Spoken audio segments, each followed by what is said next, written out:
여러분이 추워서 조금 움츠려 드는 모습이 보입니다. 일부 때는 훨씬 더 추웠습니다. 제가 이 아침에 오니까 히터가 안 나온대요. 그래서 이거 어떡하나 그랬는데 갑자기 우크라이나 피난민들이 생각이 나더라고요. 추운 데서도 그들은 열정은 뜨거웠습니다. 하나님께 드리고자 하는 그러한 그 예배는 아마 이 땅에서 가장 귀한 그러한 그 예배를 드렸을 겁니다. 우리 하루 조금 아마 분위기상 선선하지만 그러나 마음의 열정만큼은, 그리고 하나님께 드려지는 그러한 우리의 뜨거운 예배만큼은 하나님 받으시기에 합당한 예배가 될 수 있기를 바랍니다. 우리 아브라함을 보면요, 특히 22장에 와서 우리는 이런 생각을 합니다. 참 하나님 엄청나게 무자비하시다. 그리고 또 아브라함은 어떻게 이렇게 맹목적으로 그냥 순종할 수가 있을까? 여러분, 조금 이치에 안 맞는 그런 그 스토리가 오늘 성경 속에 나오는 것 같지 않나요? 뭔가 우리가 생각하는 하나님과는 완전히 다른 하나님, 그리고 또 우리가 도저히 따라갈 수 없는 정도의 신앙의 그 경지에 올라간 그 아브라함의 모습. 근데 우리는 사실은요, 이 성경을 읽을 때 표면적으로 나타나는 것만이 아니라 표면 뒤에 있는 그러한 그 모든 모습을 읽어야만 합니다. 어떻게 이렇게 이 아브라함이 신앙의 분량이 커질 수 있을까? 어떻게 이렇게 믿음의 절정을 보여줄 수 있을까? 여러분, 이것보다는요, 아브라함을 하나님께서 어떻게 이렇게 만들어 가실 수 있을까? 그리고 하나님께서 그를 통하여 이렇게 아름다운 신앙의 모습을 만들어낸 것은 결코 아브라함만이 아니고 하나님은 우리에게도 이 동일한 일을 하고 계시는 그러한 하나님이다 하는 것을 우리가 볼 수 있어야만 합니다. 하나님께서 아브라함에게 너의 독자 아들을 제물로 바치라 라고 합니다. 여러분, 이 하나님의 명령에 쉽게 순종한 아브라함으로 우리가 그렇게 생각하면 안 됩니다. 당연하게 그는 믿음으로 따랐다, 이렇게 우리는 표면적으로 읽으면 안 됩니다.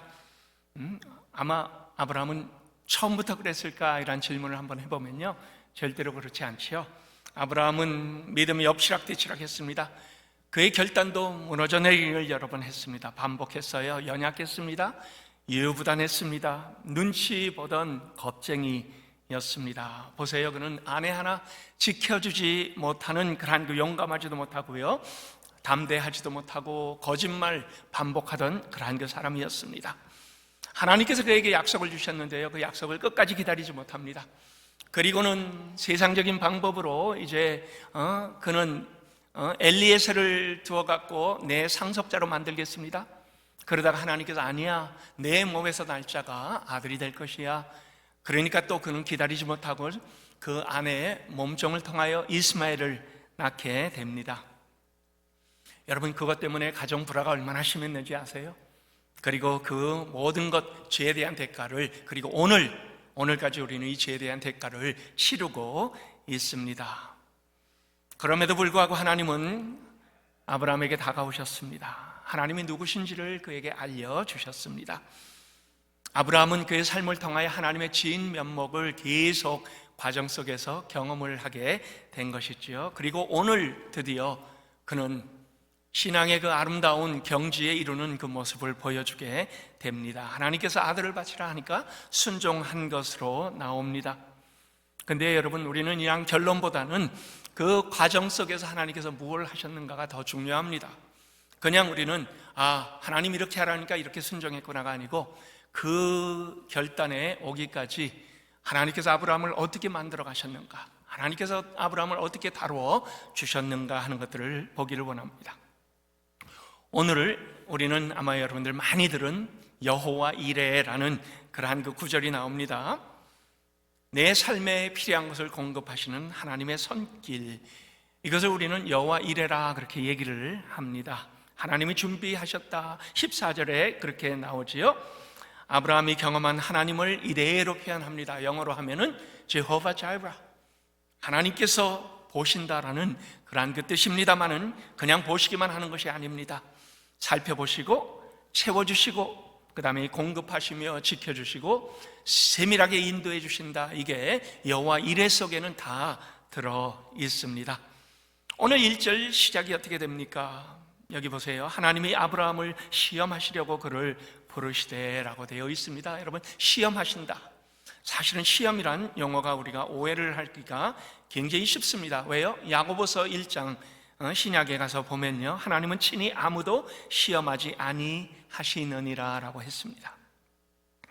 거기에서 물론 야고보는 거기에 시험이란 단어를요, 유혹한다, temptation이라는 그러한 그 말로 사용을 했습니다. 유혹하는 것은 뭡니까? 넘어뜨리는 거죠? 이건 사탄이 하는 일입니다. 그래서 하나님은 그 누구도 시험하지 아니하신다. 그래서요, 창세기 22장에 나온 시험은 분명히 다른 의미로 쓰여진 겁니다. 여기는 테스트, 시험을 해본다. 왜요? 세워주기 위하여, 그리고 합격시키기 위하여 시험을 본다라는 것입니다. 신앙을 점검한다라는 의미가 더 분명합니다. 하나님은 목적을 가지고 그에게 이 테스트를 주셨습니다. 그리고요, 그 테스트의 핵심이 뭡니까?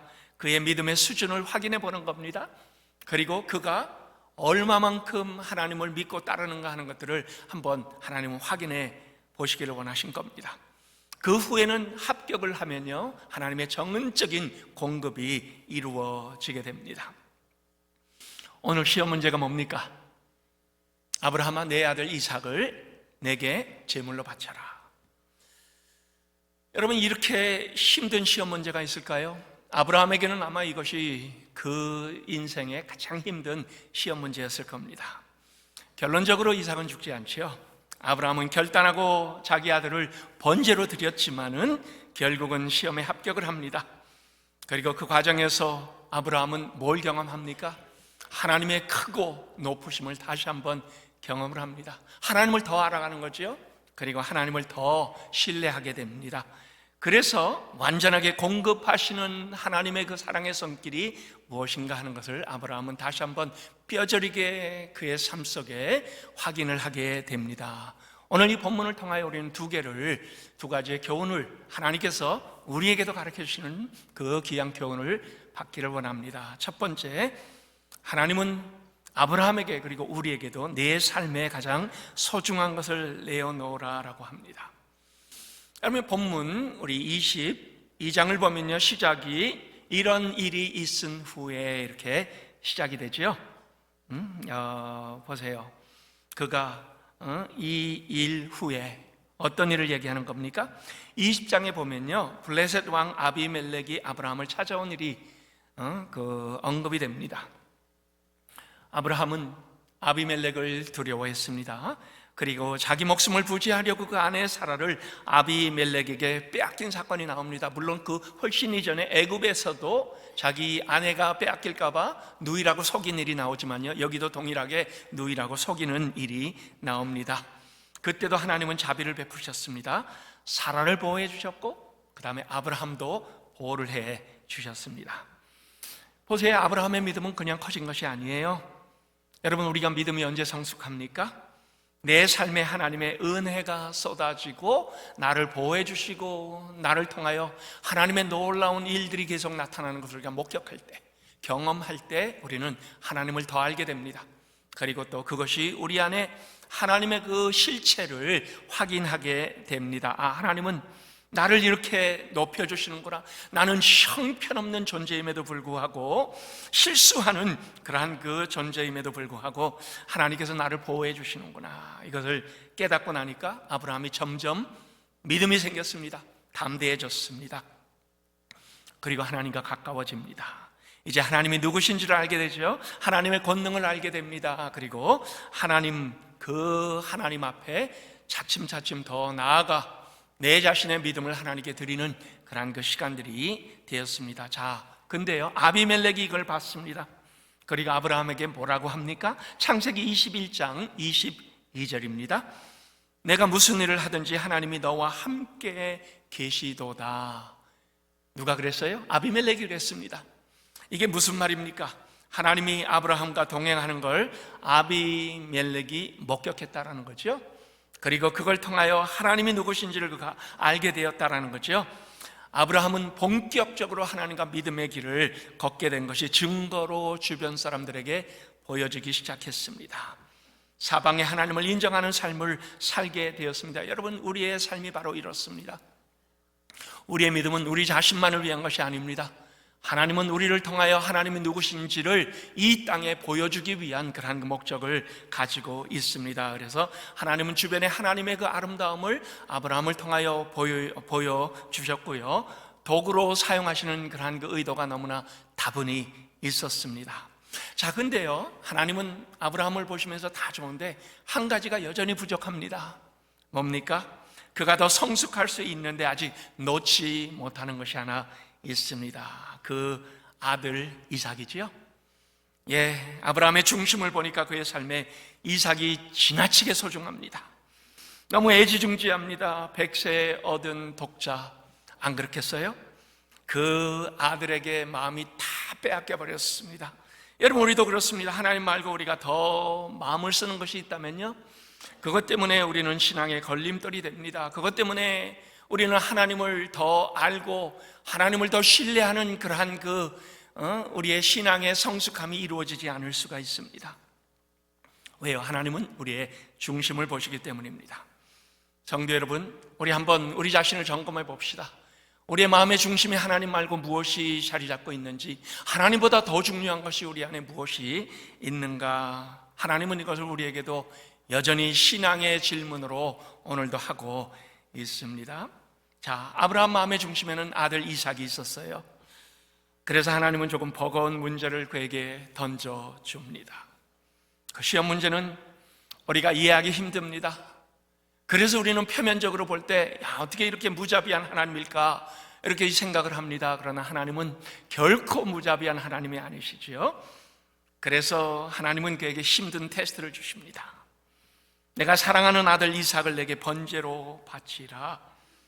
여러분, 여기에 하나님께서 원하시는 게 뭡니까? 내 마음의 중심에 있는 그 이삭을 나를 대신하여 내어놓을 수 있으련? 하고 물어보는 거죠.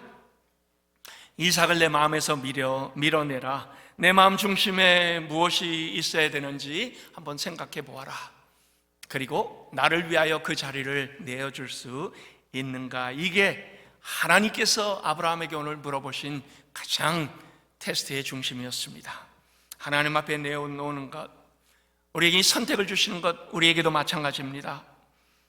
하나님께서 믿음의 테스트를 주실 때가 있습니다. 여러분, 이러한 테스트가 우리에게 올 때 여러분 마음의 준비가 됐나요?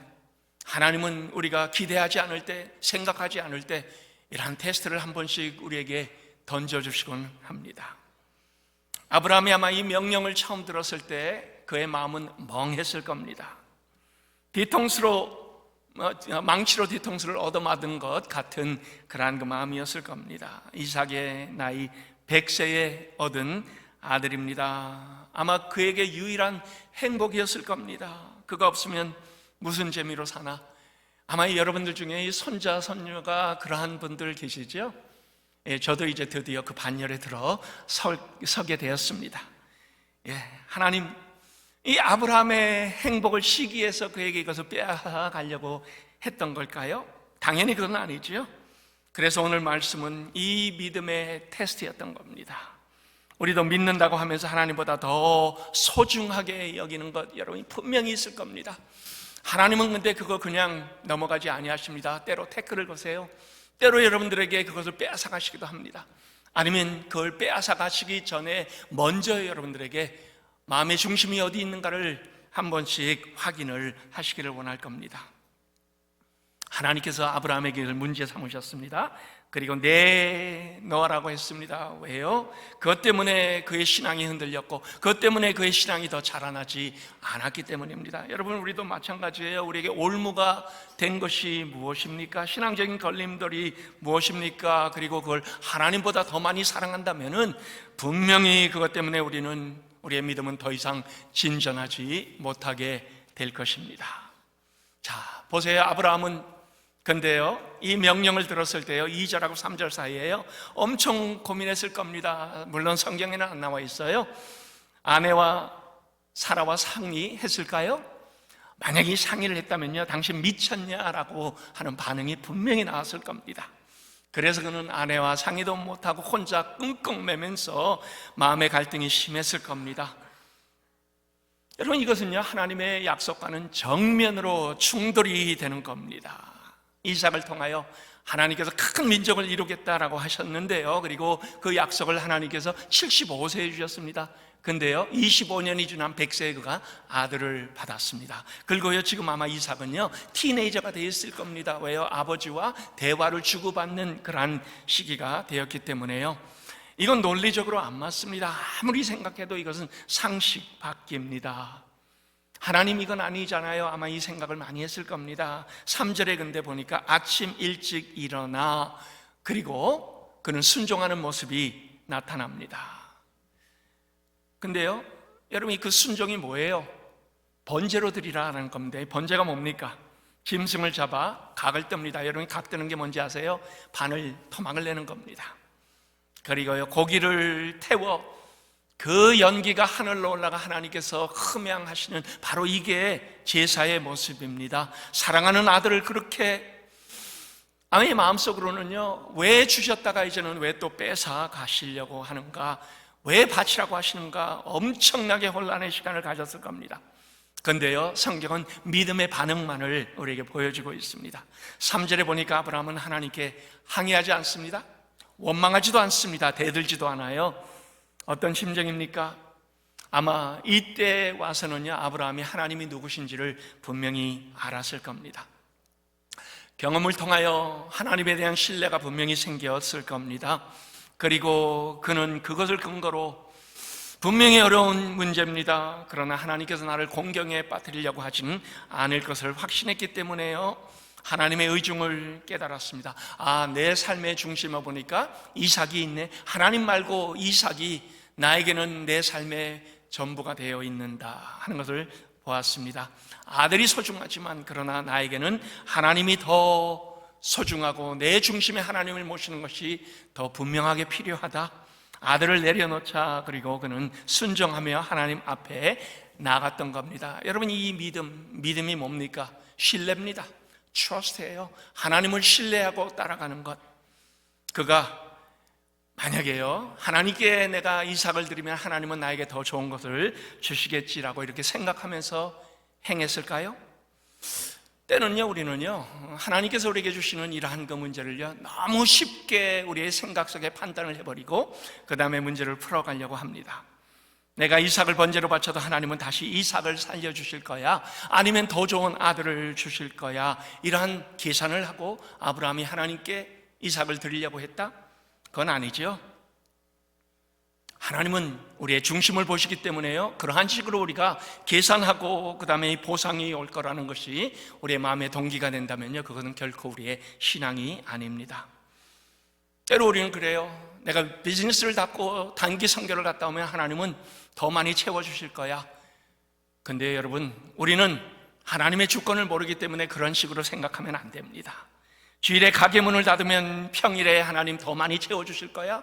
이것도 신앙이 아닙니다. 계산하거나 흥정하는 마음을 실행에 옮기면 그것은 하나님께서 우리의 마음을 보시고 너는 태짜야, 너는 이 시험에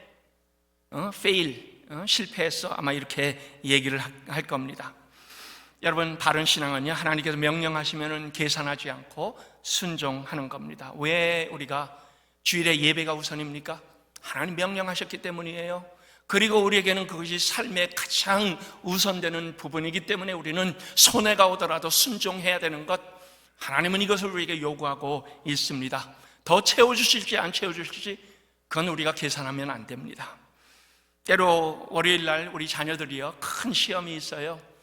당연히 평소에 공부해야지요. 근데요 믿지 않는 사람들은요 주일에 열심히 공부하라고 합니다. 근데 여러분은 어떻게 하시겠어요? 여러분 자녀들 주일에 예배가 우선입니까?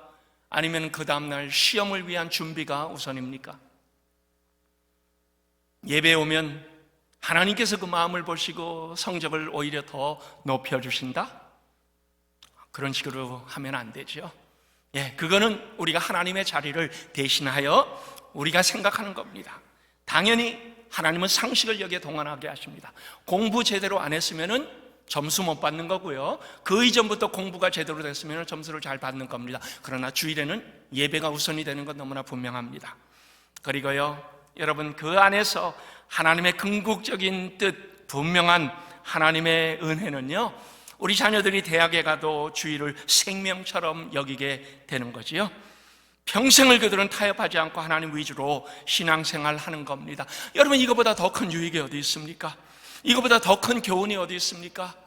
그리고 우리는 그걸 우리 자녀들에게 가르쳐야만 합니다. 그래서 우리는 우리의 삶의 가장 소중한 이삭이 무엇인가를 계속 하나님 앞에 점검을 해야 됩니다. 하나님께서 그것을 바치라고 요구할 때요, 내어놓을 수 있는 우리의 삶의 우선권이 하나님인 것을 우리가 분명하게 확인하고 그 믿음의 걸음을 걸어야 합니다. 그것을 지킬 때 우리는 굳건하게 세워집니다. 우리 하나님께서 우리를 통하여 하나님의 놀라운 일들을 일으켜 주실 겁니다. 이렇게 견고한 믿음으로 살아가는 우리 영생의 모든 가족 다 될 수 있기를 예수 그리스도의 이름으로 축원합니다. 두 번째로, 하나님의 공급하심을 아브라함은 경험을 했고요, 그리고 그 하나님의 공급하심을 하나님은 우리도 경험하게 해주십니다. 5절에 우리가 보니까요, 아주 의미심장한 구절이 나옵니다. 우리 종들이요, 보니까 제사를 드릴 양이 없어요. 아들만 데리고 제사를 드리러 갑니다. 그래서 그들이 물어봅니다.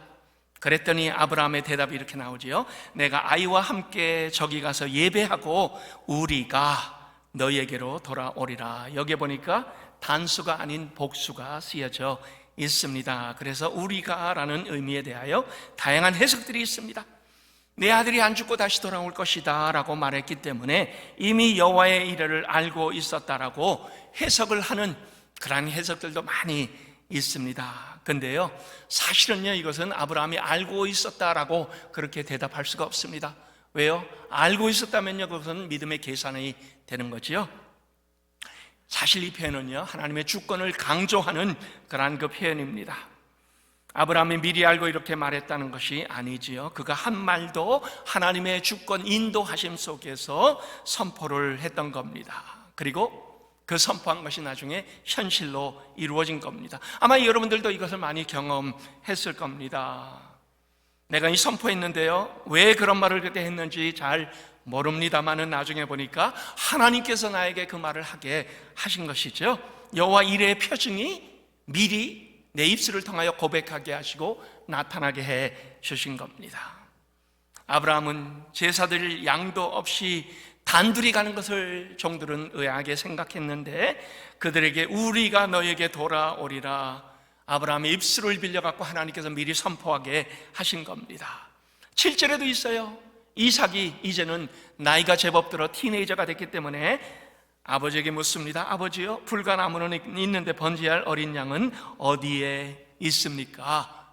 여기에도 또 아브라함의 믿음의 선포가 나옵니다. 하나님의 주권적인 선포지요. 아들아, 번제할 양은 하나님이 자기를 위하여 친히 준비하시리라. 아브라함은 미래를 알 수가 없습니다. 그는 하나님의 아내이기 때문에 그렇게 얘기할 수가 있는 그 처지가 아니었습니다. 그러나 하나님은 그의 입술을 빌려갖고 믿음을 선포하게 하신 겁니다. 여러분, 우리의 삶에도 이렇게 믿음의 선포들이 나올 때가 있습니다. 나중에 보면 하나님께서 나를 통하여 그렇게 아름다운 하나님의 믿음의 고백을 하게 해 주셨구나. 9절에 보세요. 아브라함의 믿음의 결단은 너무나 분명합니다. 내 판단, 내 상식을 다 내려놓습니다. 그리고 하나님의 신실하심과 전능하심에 다 맡겨버립니다. 이게 바로 믿음입니다. 하나님께서 우리에게 원하시는 믿음의 분량이 바로 이겁니다. 그리고 그는 이삭을 묶어서 제단 위에 올려놓습니다. 장작 위에 올려놓고 드디어 그를 제물로 사용하려고 칼을 들어 치려는 그 찰나, 하나님께서 그에게 아브라함아 아브라함아 라고 부르십니다. 그 아이에게 손을 대지 말라. 동작 그만. 하나님이 이렇게 외쳐주시죠. 그리고 너는 이미 아들을 바친 것이나 다름이 없다. 하나님이 인정해 주셨습니다. 여기 보세요. 12절 16절 계속 나옵니다. 뭐라고 해요? 내가 외아들을 나에게 아끼지 아니하였으니 내가 이제야 내가 하나님을 경외하는 줄을, 이제야 너가 나를 경외하는 줄을 내가 아노라. 내 소중한 것을 더 붙들고 있을 것인가, 아니면 아끼지 아니하고 하나님 앞에 내어 놓을 것인가. 하나님은요, 아브라함에게만이 아니라 오늘 우리에게도 이 동일한 테스트를 주실 때가 있습니다. 여러분, 그 테스트에 우리가 어떤 마음으로 어떻게 하나님 앞에 나아가는가, 하나님은 우리의 행위보다는 우리의 마음을 먼저 보십니다. 그리고 그 안에서 하나님은 한 단계 한 단계 우리의 믿음을 계속 끌어올려 주시는 겁니다. 13절에 드디어 여호와 이레가 나옵니다. 아브라함이 눈을 들어 본즉 수풀에 뿔이 걸려있는 숫양이 준비되어 있습니다. 숫양을 봤던 아브라함의 마음이 어땠을까요? 아마 그날 그는 엄청나게 감격했을 겁니다. 내가 믿는 하나님의 신실하심을 다시 알아가는, 하나님께서 이렇게까지 세밀하게 도와주시고 준비해 주신다는 것을 그는 경험한 그 아름다운 시간이 되었을 겁니다. 그날 모리아 산에서 그는 자기 인생 최고의 감격한 예배를 하나님께 드렸을 겁니다. 내 모든 것을 알아서 공급해 주시는 하나님, 준비해 주시는 하나님, 내 필요한 것을 그 다음에 하나님께서 아름답게 우리의 믿음의 과정 중에서 하나님의 능력의 손으로 채워주시는 그 귀한 것, 여러분, 우리의 삶 속에 한 번씩 이러한 일들이 일어나면 우리가 어떻습니까? 하나님을 더 신뢰하게 되지요? 하나님을 더 믿게 됩니다. 바로 하나님께서 우리에게도 이 여호와 이레를 경험하게 합니다. 믿음으로 내 소중한 것을 하나님께 아낌없이 드리는 사람, 성경에는 이러한 사람들로 가득 들어 있습니다. 처음부터 그러나 그런 믿음이 생긴 건 아닙니다. 하나님을 점점 알아갈 때, 하나님이 누구신가를 우리가 경험할 때, 그래서 올해 우리는 힘써 여호와를 알자. 여러분, 여호와를 알면 알수록 우리 안에는 이 귀한 믿음이 더 분명해지는 겁니다. 계산하고 흥정하는 사람이 아닌 믿음으로 순종하는 사람, 하나님의 신실하심을 믿고 믿음으로 행하는 사람, 그러한 사람에게는 하나님께서 하늘의 복으로 채워주시겠다고 약속을 해 주셨습니다. 2008년도에 LA에 제가 예전에 있던 GP 미주 본부가 세워졌습니다. 그 전까지는 그냥 사무실을 렌트해서 사용하던 때였습니다. 선교사가 400명이 넘는 선교단체였지만 한국에는 5층짜리 본부 건물이 있는데 미주에는 사무실을 여전히 렌트해서 쓸 때 LA 지역에 있는 많은 다문화권 교회들이 한국 교회에 선교를 가르쳐 달라고 찾아오곤 했습니다. 필리핀 교회, 베트남 교회, 인도네시아 교회, 히스패닉 교회들이 우리에게 선교를 가르쳐 주십시오. 그 애나하임 지역에 있는 많은 한인 교회들에게 가서 다문화권 사람들 선교를 우리가 가르칠 수 있는 공간을 좀 사용하도록 부탁을 했는데요, 그 지역에 있는 한인 교회들이 하나도 응답을 안 했습니다. 예전에는 미국 교회 빌려 쓰던 그 상황에서 이제는 그들이 들어와 유리창 깨면 어떻습니까? 타일을 깨면 어떡합니까?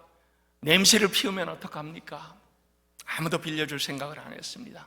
그래서 그때 미주 출신 80여 명의 선교사들이 함께 기도하기 시작했습니다. 필드에 있는 선교사, 우리가 기도를 하면서 하나님께서 이 건물을 주신다면 하나님을 위하여 유리창이 깨지든 타일이 깨지든 전혀 상관않고 하나님 원하시는 대로 온전하게 헌신하고 쓰임받도록 하겠습니다. 100만 불이 넘는 건물이 나왔어요.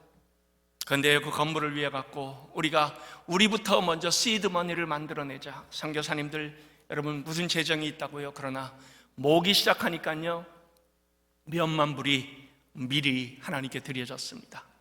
그래서 눈물로 기도하며 하나님께 드려진 그걸 가지고 하나님께 이걸 드립니다, 채워주옵소서 기도했더니요, 3개월 만에 100만 불이 넘게 채워졌습니다.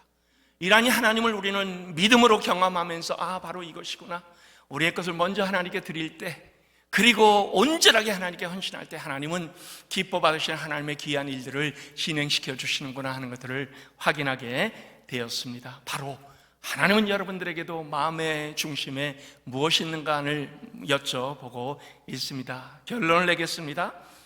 먼 훗날이요, 아브라함을 대신하여 숫양이 제사 드려진 바로 그 자리 모리아산이지요, 거기에 성전이 세워집니다.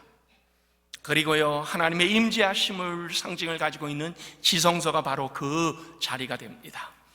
아브라함이 드린 숫양은요, 인류의 죄를 대신하여 십자가에 죽어주신 우리 예수 그리스도를 예표합니다. 이삭은 자기 자신을 대신하여 숫양으로 인하여 죽지 않게 되었습니다. 그러나 하나님께서는 우리에게 친히 숫양을 준비해 주시고 그것을 통하여 독생자 예수 그리스도가 인류의 죄를 대신하여 죽어가는 그 아름다운 일을 먼 훗날 역사 속에 나타내 주신 겁니다. 하나님은 아브라함의 사랑하는 독자 이삭을 살려주셨지만은, 그러나 정작 하나님은 사랑하는 독생자를 아낌없이 십자가에 내어 주셨습니다. 여러분, 이 세상에 둘도 없는 가장 귀한 희생과 사랑 스토리, 바로 성경 안에 들어있는 십자가 스토리입니다. 그리고 그 스토리는 오늘도 여전히 우리의 마음속에 쓰여지고 있습니다. 하나님은 여러분들에게 여전히 물어봅니다. 너 마음의 가장 중심에 무엇이 있는가? 우리의 죄가 사해졌는데요, 우리는 하나님께 무엇을 드리냐? 우리의 마음의 중심에 가장 귀한 것을 하나님은 오늘도 여전히 우리에게 요구하고 있습니다. 이것을 하나님께 드리는 우리 영생의 모든 가족 될 수 있기를 예수 그리스도의 이름으로 축원합니다.